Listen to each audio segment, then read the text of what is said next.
E no vídeo de hoje eu quero conversar com você sobre o motivo pelo qual muitos donos de negócios que são bons executores, conseguem fazer a coisa acontecer, matam no peito e atingem suas metas individualmente quando chega o momento de montar uma equipe, quando eles precisam contratar, delegar tarefas, as coisas fogem completamente do controle do dono. Parece que muda-se da água para o vinho, as coisas não funcionam mais como ele imagina. E o que o dono de um negócio que está vivendo essa situação precisa fazer para resgatar o controle da tua empresa e conseguir escalar sem tanta dor de cabeça e com os processos no lugar e com o time bem alinhado. Sobre isso que falaremos hoje então. E se você ainda não me conhece, antes de a gente começar aqui o conteúdo, eu me chamo Lucas Vercelino, eu sou fundador da Decision Pro, onde eu treino donos de negócios a criarem relações de trabalho de confiança e com isso escalarem de forma enxuta, altamente rentável e com um time que depende cada vez menos do dono para escalar e depois, consequentemente, continuar escalando. A gente sabe que a grande dor nesses dias tem sido o colaborador cada vez mais engajado, vestindo a camisa da empresa, formar braços direitos que vão tocar áreas importantes do negócio e também o dono conseguir delargar e conseguir sair do operacional para poder pensar no estratégico do negócio. E sabendo disso, é sobre isso que falaremos hoje, sobre esse problema, dessa passagem, desse modelo de trabalho que muda, desse jeito de trabalhar que difere e que muitos donos de negócios acabam presos e por uma forma de trabalhar que não conseguem transferir para os seus colaboradores. Eles trabalham de um jeito, conseguem lá fazer as metas. A gente vê nos negócios digitais, eu acompanho muito aqui, donos de negócios que conseguem levar a empresa a faturamentos bons, só que com custo pessoal alto, de fazer muitas coisas ao mesmo tempo. A pessoa faz a copy, ela toca o lançamento, ela atende, só que depois, na hora de formar um time, parece que as coisas não andam. O colaborador não faz conforme o esperado, a performance não se mantém, as reuniões não fluem. Então a gente percebe que o dono se vê sobrecarregado já com as próprias atribuições, mas se vê ainda mais sobrecarregado porque aí tem mais pessoas envolvidas no negócio, o custo aumenta, é menos dinheiro no bolso. O que será que está acontecendo com esse dono que está vivendo essa situação e o que ele pode fazer, conforme a gente colocou aqui no começo do vídeo, para poder construir um time alinhado, um time que faz a empresa crescer junto com o dono, aumenta o faturamento, aumenta a performance do negócio e com isso o dono fica cada vez menos no operacional também, com todas essas, vamos dizer assim, com todas as práticas que a gente ensina aqui, porque é possível sair dessa situação. Porque não há nada mais complexo, nada mais chato que escalar o estresse pelo número de pessoas. Se o dono não tem um conhecimento de como transmitir, de traduzir as expectativas que ele tem, se ele não tem um sistema, depois, consequentemente, um entendimento, na verdade, mais que um sistema, um entendimento para poder treinar os colaboradores, ele vai ficar refém de muitos talentos, muitas vezes, que vão estar na empresa, mas não vão saber jogar junto. Então, para a gente começar a falar sobre isso, nada melhor que o exemplo que a gente pode ter da nossa seleção brasileira, muitas vezes, que no Brasil nós temos um dos melhores jogadores do mundo, que jogam em diversos times na Europa, por exemplo, e eu não sou, já vou dizer para você que não sou muito fã de futebol, assim, não manjo muito de futebol, mas eu entendo que esse é um dos melhores exemplos para a gente conversar sobre isso aqui. A gente tem então os jogadores brasileiros, né? Os caras que estão ali, grandes talentos, né? Brasileiros que jogam em times da Europa. E quando a gente vê, a gente junta essa turma toda para jogar junto, parece que os caras não performam de forma compatível ali, não há um entrosamento que assim, vamos dizer assim, se os caras pegassem todos aqueles talentos, imaginar que eles vão trabalhar juntos, bem funcional ali, era para o time ser invencível praticamente, né? Só que a gente percebe que há uma grande diferença, né? O que acontece? Por que isso está acontecendo? O que isso tem a ver com uma situação de um negócio? Essa situação ilustra que as pessoas, elas operam a nível individual, elas operam de um jeito.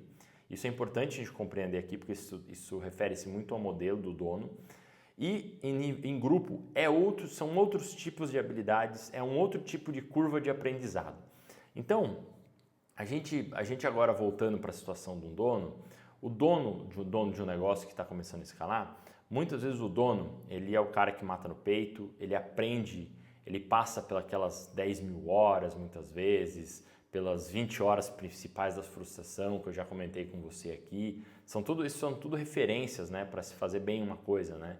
Ele faz bem, ele trabalha individualmente, só que ele trabalha, isso que ele fez, e aqui que é importante a gente ficar bem claro, essa que vai ser a nuance que eu espero que ajude a esclarecer bastante a respeito de como que o dono vai precisar se posicionar a partir de agora, que é, cara, ele se trabalhou, desenvolver skills, desenvolver habilidades intrapessoais, vamos dizer assim, pessoais, ela é muito diferente de desenvolver skills interpessoais e de fazer um time performar junto. São universos assim, praticamente, se a gente for colocar, muito embora esteja dentro da própria pessoa, são habilidades que não são assim, habilidades que vão, uma leva a outra, por exemplo. O cara pode ser um excelente, vamos pegar o exemplo de um instrumentista, de um músico. O cara pode ser um excelente músico individual, mas ele pode ser um cara que não consegue tocar numa orquestra. Ele não consegue respeitar o ritmo do outro, ele é uma estrela, né? É o que a gente conhece um pouco como um lobo solitário em alguns casos, que é quando o dono de negócio ele é mais individualista, mas o lobo solitário nem tanto necessariamente é estrela, né? Mas ele tem uma dificuldade de trabalhar com o ritmo dos outros, isso vai levar a algumas consequências que eu vou falar também um pouquinho nesse vídeo também. Então, a gente sabe que essa característica, elas são coisas que ele veio trabalhando nele, ele se aperfeiçoou, só que ele se aperfeiçoou, ele desenvolveu a técnica, ele aprendeu, ele se superou. Isso tudo está muito dentro do controle dele. A partir do momento em que ele vai lidar com outras pessoas, algumas outras virtudes interpessoais vão precisar ser ativadas, porque as pessoas trabalham em diferentes ritmos, elas têm curva de aprendizados diferentes. Uma coisa que eu trabalho nos vídeos aqui, que é importante a gente ter sempre em mente para poder ter consciência, é a questão de não ser dono do negócio. Quando uma pessoa é dona e quando ela não é dona, o sistema de incentivos interno, o nível de engajamento, ele é diferente. O dono ele não pode ser ingênuo a ponto de ele imaginar que uma pessoa que não é dona do negócio vai cuidar tão bem quanto ele, vai se dedicar tanto quanto ele. Isso é uma ilusão que muitos donos acabam tendo por uma distorção interna que eu não vou entrar em detalhes aqui hoje, mas que é muito fundamental a gente ter clareza de que ela ocorre para o teor hoje, porque hoje eu quero mostrar esse contraste. E veja, o que eu estou falando aqui, esse vídeo é o vídeo de autoconsciência, é um vídeo para gerar entendimento dos pontos cegos, porque esse é um grande ponto cego de pessoas hoje que estão sofrendo na gestão e não estão sabendo por onde começar a ajustar os seus processos, não estão conseguindo fazer reuniões, até têm os sistemas de gestão, até tiveram acesso por sistemas de gestão, mas não estão de alguma maneira conseguindo fazer essa mudança. Então isso acontece por conta dessa situação onde o dono ele acaba desenvolvendo suas características individuais, ele vira um jogador de alta performance interna, só que ele não sabe ainda, e ele não sabe que ele não sabe isso, por isso que é o ponto cego, isso torna-se um ponto cego do time, né? O ponto cego das relações, que é um dos principais que eu trabalho aqui com meus clientes, que é a questão de ele compreender agora que numa relação entre duas pessoas ou mais, ele vai precisar desenvolver novas habilidades, ele vai precisar desenvolver um outro tipo, que é um tipo diferente de posturas, de habilidades, que não são necessariamente derivadas dele simplesmente ir lá e matar no peito. E pode ser que esse jeito de ir lá querer resolver tudo, pode ser não. E certamente esse jeito de ele ir lá resolver tudo, matar no peito, trabalhar muitas horas, vai entrar em confronto com o ritmo de um time que está se estruturando, com pessoas que estão entrando na empresa, a pressa, a impaciência, que muitas vezes o próprio dono tem um ritmo muito forte, vai entrar em conflito com esse modelo de trabalho em time. E aí o que acontece? O que precisa acontecer então para que o dono, ao tomar consciência desse ponto cego do crescimento que ele vive, que tem a ver com ele performar bem individualmente, mas ninguém fazer tão bem quanto ele, as pessoas não fazem tão rápido quanto ele. Isso também, o que precisa ser feito então para se trabalhar internamente? Qual é o passo? Qual é o nível de clareza que precisa existir para agora se fazer um time funcionar? Agora o dono vai precisar praticar virtudes, né? Que vão ser virtudes da paciência, virtudes da precisão, virtudes do compartilhar o conhecimento, da humildade, porque a gente vê que tem muitas... Por que eu estou dizendo virtudes? Porque a convivência em grupo demanda isso. Ele vai precisar de alinhamentos, ele vai precisar de uma estrutura que eu ensino aqui para ele acompanhar o progresso do colaborador, para ele ensinar o colaborador o que precisa fazer, para ele poder ter conversas de desenvolvimento com o colaborador. E muitas vezes, se o dono está na mentalidade do lobo solitário ou do estrela, né? Lobo solitário / estrela, muitas vezes alguns têm os dois, o crescimento dele vai ficar muito limitado. Olha, é importante quando a gente está falando de crescimento também, como se tratam de várias dimensões, aqui a gente está falando de várias frentes, é fundamental que a gente consiga ter em mente uma coisa. Eu não estou falando aqui para os negócios que estão se iniciando, para o dono que está levantando a primeira massa crítica de clientes ali, na qual ele pode e até deve fazer da forma mais enxuta possível, muitas vezes até de forma solitária, sem problema algum, com o nível de conhecimento que ele tem de repente de copywriting, de vendas, de plataformas, com os possíveis freelas que ele pode contratar. Não há problema ele iniciar uma abordagem mais solitária, mas se o desejo dele é começar a escalar, ele vai começar a ter mais clientes atendidos, ele vai... E eu falo começar a escalar, realmente é fazer um planejamento para duplicar ano a ano, né? Dobrar ano a ano de tamanho, entrar no modelo de sair de se construir o modelo que eu digo aqui de se construir uma casa para se construir um prédio de 20 andares, ele vai precisar mudar. E é nessa mudança que eu estou falando hoje. Isso é muito importante a gente ter em mente, tá?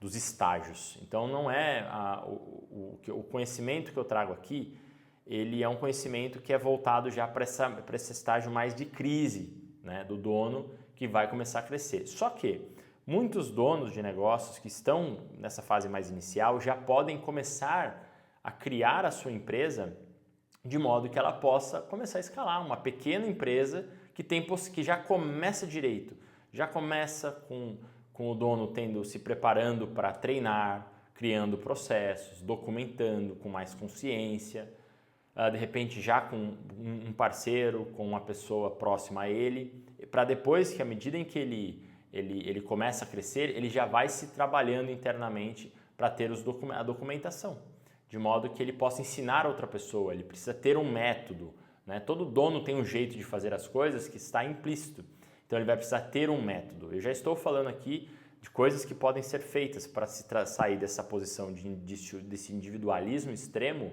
que faz as coisas acontecerem, para agora, que faz as coisas acontecerem até certo ponto, e agora nós estamos falando dele ter um método. Eu vou falar num outro vídeo a respeito de como que o dono ele mapeia o próprio método, né? Ele precisa ter um método de trabalho, ele desenvolve o método de trabalho, ele desenvolve na prática, mas ele acaba não fazendo isso de forma estruturada depois para ensinar os colaboradores. Então, para sair dessa posição do individualismo extremo, é necessário então o dono ter uma consciência de que ele vai ter pessoas envolvidas e aí ele passa de ser um cara só da execução, da performance, para um cara do ensino, do treinamento, de investir tempo. Ele vai ter que abrir mão do tempo dele, que ele poderia fazer mais rápido as coisas e muitas vezes levar um pouco mais de tempo no começo para ensinar os colaboradores. Ele vai precisar também vencer a desconfiança de que ninguém faz tão bem quanto ele. Então, essa passagem é muito necessária e para isso ele vai precisar se deparar com essas exigências internas. E ele vai precisar vencer essas crenças de que as pessoas não fazem tão bem quanto ele, de que as pessoas não fazem tão rápido quanto ele, porque senão é um time, como a gente vê, um time de diversos talentos ali, uma empresa com pessoas com potencial, mas que não sabem trabalhar juntas. Esse é um assunto que dá para ficar horas falando sobre isso aqui. O que eu queria trazer hoje para você era essa distinção, esse marco de o que acontece, por que o dono ele muitas vezes sente tanta dificuldade em fazer reunião, em compartilhar o conhecimento que ele tem, em treinar colaboradores. Tem donos que não conseguem encontrar energia, disposição para treinar. Normalmente é por conta dessa questão desse individualismo extremo e de um músculo que ainda não foi desenvolvido, que depois é o músculo do treinamento, o músculo do acompanhamento, o músculo da comunicação precisa, que à medida em que ele implementa isso progressivo e gradativamente na rotina dele, ele começa a cada 3, 6 meses já sentir os benefícios de ter pessoas assumindo áreas da empresa dele e com confiabilidade, que é o que a gente espera, e essas pessoas conseguindo trabalhar juntas. Porque pessoas, à medida em que as pessoas trabalham juntas num negócio, o resultado ele é muito maior do que a soma das pessoas. Essa aqui é a parte legal de quando o dono consegue orquestrar bem, literalmente orquestrar, né? Um maestro que faz um time funcionar em sintonia. A gente sabe que a realidade hoje, a gente vê muitos donos de negócios não conseguindo, por diversos motivos, fazer alinhamentos, seja por uma má escolha de parceiros, uma má escolha de colaboradores, uma má escolha assim no sentido de não observou alguns critérios necessários ali para poder fazer o negócio crescer. Então, o tema de hoje foi esse contraste para poder trazer à tona os pontos cegos e dar maior compreensão para os donos de negócios, pode ser o seu caso aqui, de como sair do modelo individualista para o novo modelo que demanda outra musculatura e que vai gerar um desconforto, mas esse desconforto não significa que o dono deve parar. Beleza? Eu espero então que você tenha gostado desse conteúdo. Se você gostou, considere dar o seu like. E se você hoje está vivendo essa situação de seu negócio está precisando de gente, você precisa contratar e você quer trilhar relações, construir relações de confiança com pessoas que trabalham bem, que fazem bem feito, que você pode criar expectativas para fazer o seu planejamento e poder agora saber que essas pessoas vão trabalhar junto com você de forma confiável. Considere também conhecer os programas aqui da Decision Pro, onde eu ensino os donos de negócios a trilharem relações sólidas entre seus colaboradores e parceiros para fazerem um negócio crescer de forma enxuta, altamente rentável e dependendo cada vez menos deles no operacional. Beleza? Um forte abraço e até nosso próximo vídeo.